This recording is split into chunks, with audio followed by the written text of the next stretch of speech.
قال رب فأنظرني إلى يوم يبعثون قال فإنك من المنظرين۔ محترم و موقر علماء کرام، بزرگوں، نوجوان ساتھیوں، عزیز بچوں، پردہ نشین خواتین اسلام، پیاری ماں اور بہنوں، کیونکہ وقت کافی مختصر ہے اور ہمیں اور آپ کو ابھی بہت سے خطبہ کو سننا باقی ہے، بالخصوص ہمارے اور آپ کے سب کے چہیتے فضیلت الشیخ عبدالسمیع مدنی حفظہ اللہ ان کو بھی سننا باقی ہے۔ میں آپ کے سامنے ایک انتہائی اہم موضوع کی وضاحت تو نہیں بلکہ اس موضوع پر تھوڑی سی ہلکی سی روشنی ڈالنے کی کوشش کروں گا۔ میرا موضوع ہے نوجوانوں کے بگاڑ اور اس کے اسباب۔ اب یہ جب نوجوانوں کی بات ہوگی تو یہاں پہ سب سے پہلی وجہ میں آپ کے سامنے جو رکھنا چاہوں گا وہ انسان کا اپنے آپ کو بہت ہی زیادہ فری اور خالی رکھنا۔ آج انسان کو دیکھیں اپنے آپ کو فری رکھے ہوئے ہے، جبکہ ہر آدمی کو یا تو اپنے آپ کو کسی دینی کام سے جوڑ دینا چاہیے، یا اگر وہ دینی کام سے فری ہوا تو دنیاوی ضروری کاموں میں اپنے آپ کو لگا کے رکھنا چاہیے۔ اس وجہ سے کہ انسان جب فری ہوتا ہے تو شیطان کے حاوی ہونے کا زیادہ چانس ہوتا ہے، شیطان اس کے ذہن و دماغ سے زیادہ کھلواڑ کرتا ہے، لہٰذا انسان اپنے آپ کو خالی اور فری نہ رکھے۔ دوسری ایک اہم وجہ ہے، ہمارے اور آپ کے سبھی کے ہاتھ میں وہ چیز موجود ہے جس کا نام موبائل ہے۔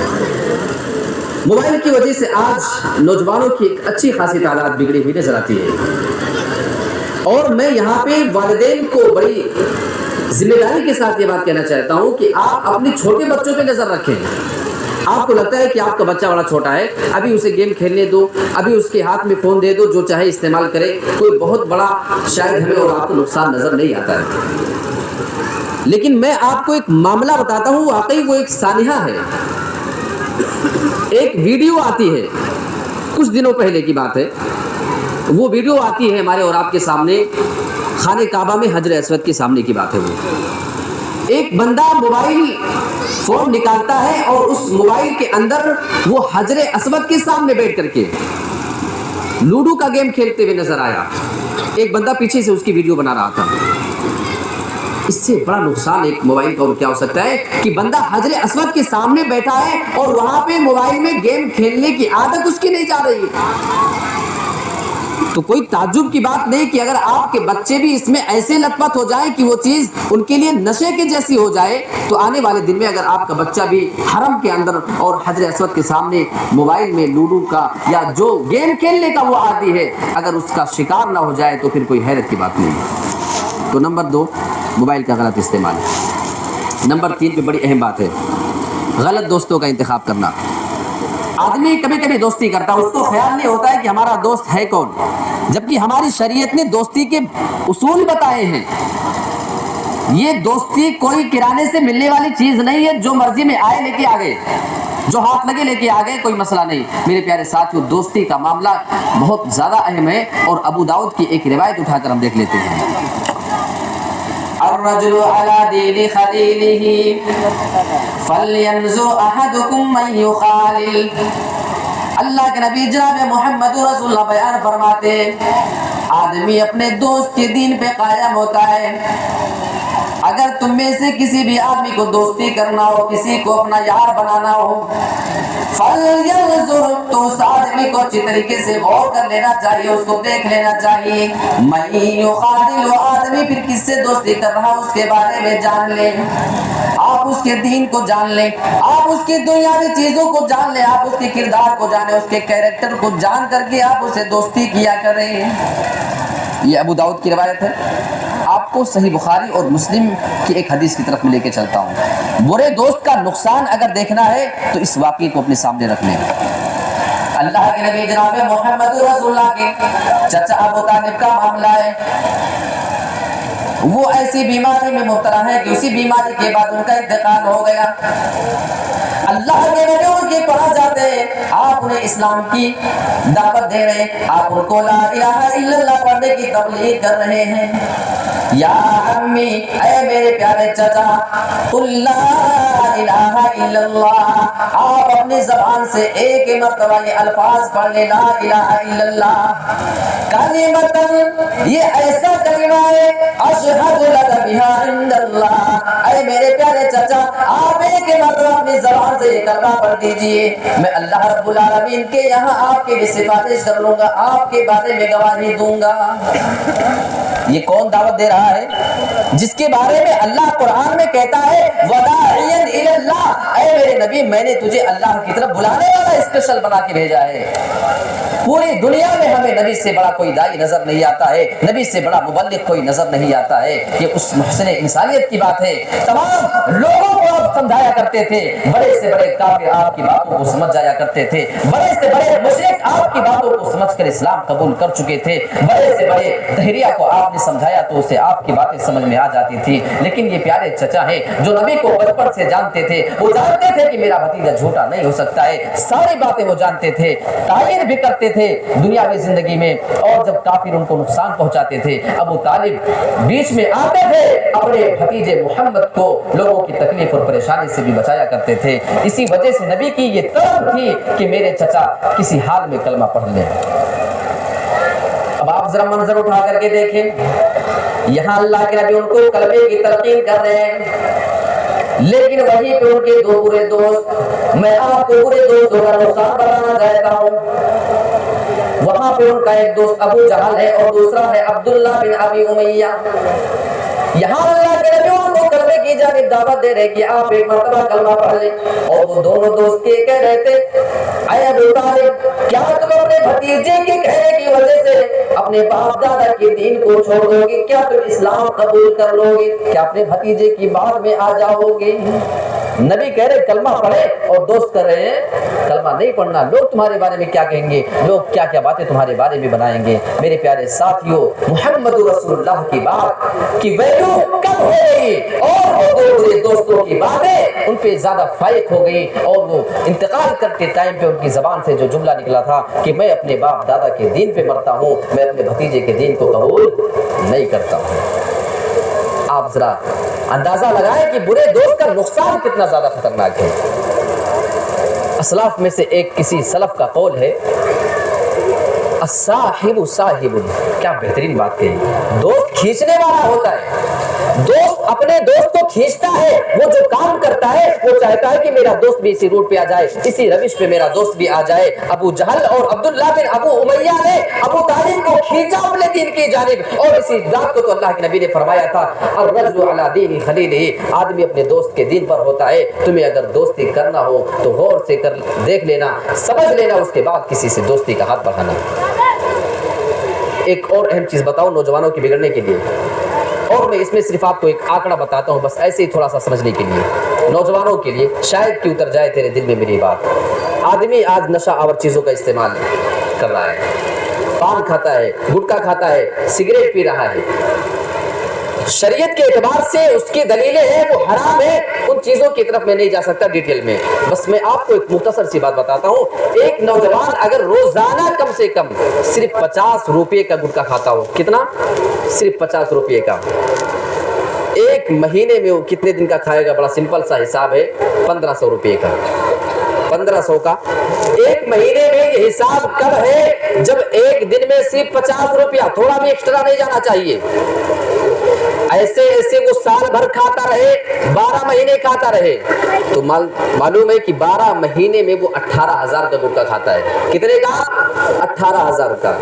اور ایسے اگر 5 سال تک کھاتا رہے تو 5 سال میں یہ حساب تو ہو جائے گا 90,000 روپیہ. 10 سال تک کھاتا رہے تو اسی کو پھر آگے آپ حساب کر لیں, 1,80,000 روپے کا گٹکا کھائے گا. کتنے سال میں؟ 10 سال کے اندر. یہ آنکڑا کب ہے؟ جب روزانہ صرف 50 روپے کا گٹکا کھاتا ہو. کچھ نوجوان تو سوچ رہے ہوں گے کہ 50 روپیہ تو ناشتے سے دوپہر تک کا ہو جاتا ہے گٹکے میں, ہے نہیں, اس کے بعد پوری رات تو بھی باقی ہے. یہ سب سے کم آنکڑا میں آپ کو بتا رہا ہوں میرے پیارے ساتھیوں. اللہ کی قسم, ایک آدمی جو اللہ رب العالمین کی دی ہوئی نعمت کی اس قدر ناقدری کر رہا ہے. اللہ نے تمہیں ہاتھ دیے, تمہیں